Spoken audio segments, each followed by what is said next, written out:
بسم الله الرحمن الرحيم.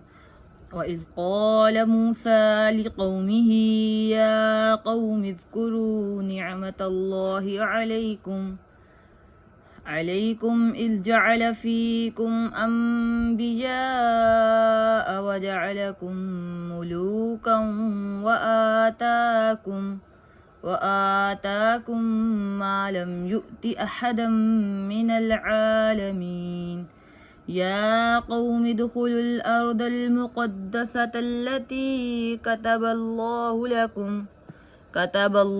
لكم ولا ترتدوا على أدباركم فتنقلبوا خاسرين. قالوا يا موسى إن فيها قوما جبارين وإنا لن ندخلها حتى يخرجوا منها فإن يخرجوا منها فإنا داخلون.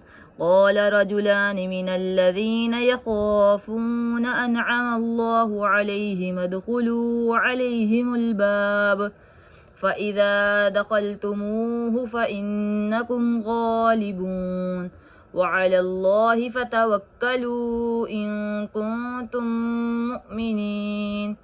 قالوا يا موسى إنا لن ندخلها أبدا ما داموا فيها فاذهب أنت وربك فقاتلا إنا هاهنا قاعدون.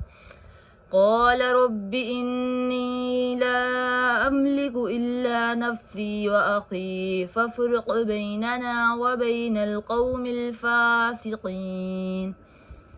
अगर आपको वीडियो अच्छी लगी हो तो आगे ज़रूर शेयर कीजिएगा ताकि लोग आपकी वजह से कुरान पाक पढ़ सकें। जज़ाकल्लाह।